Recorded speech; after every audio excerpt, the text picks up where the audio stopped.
혀끝에 닿는 달콤함의 매력, 스위트 와인은 어떻게 만들어질까요? 기본적으로 와인의 단맛은 원재료인 포도로부터 나옵니다. 대부분의 와인은 발효를 통해 포도의 당이 알코올로 모두 분해되면서 단맛이 없는 드라이한 상태가 되는데요. 하지만 스위트 와인은 미처 발효를 끝까지 마치지 않아 당분을 남긴 채 최종 와인이 만들어집니다. 발효의 중지. 이처럼 발효를 중단시켜 스위트 와인을 만드는 여러 방법이 있습니다. 우선 당분이 잔존하는 상태에서 높은 알코올 도수의 증류주를 첨가하여 효모를 죽이면서 발효를 중단시킵니다. 포트 와인 등 주정 강화 와인이 여기에 속하며 대부분 높은 잔당과 20도 전후의 높은 알코올 도수를 가진 와인이 완성됩니다.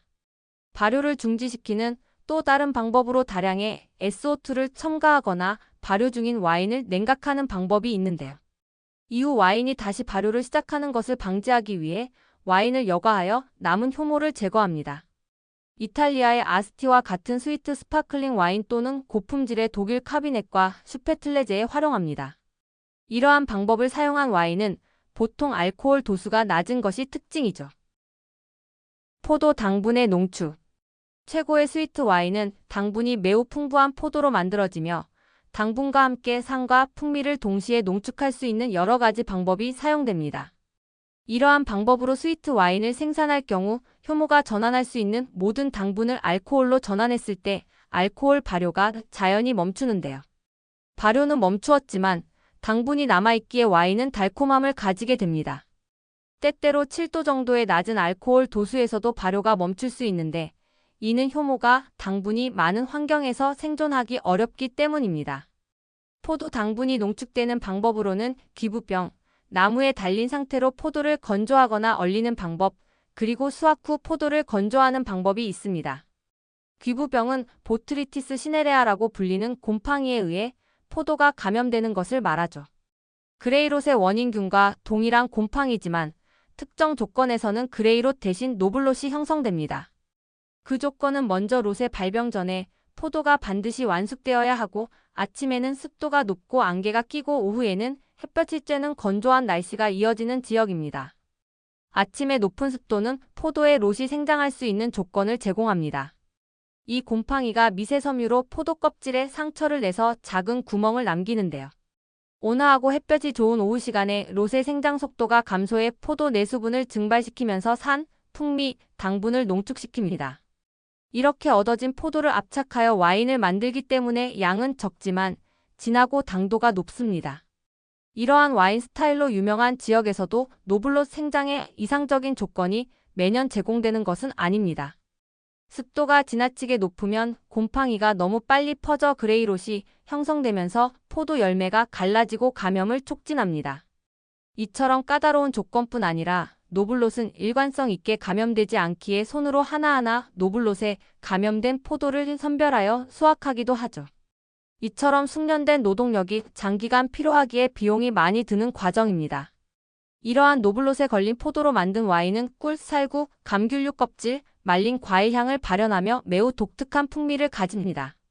소텔은 토카이, 독일 및 오스트리아의 베렌아우슬레제, 트로켄 베렌아우슬레제와 같은 최상급 스위트 와인의 생산에 사용됩니다. 또한 나무에 달린 상태에서 포도를 건조해 포도 당분을 농축시키기도 합니다. 와인 레이블에서 레이트 하비스트라는 용어를 보게 되는데 말 그대로 늦게 수확한 포도로 만드는 것이죠.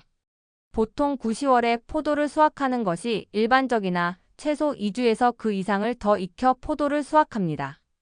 포도가 완전히 당 숙성을 하면 탈수가 시작되고 포도나무에 달린 상태에서 건포도가 되면서 즙의 당분 농도가 증가합니다. 이를 위해서는 가을이 온화하고 건조해야 하는데 그렇지 않을 경우 그레이롯이 형성될 수 있기 때문이죠.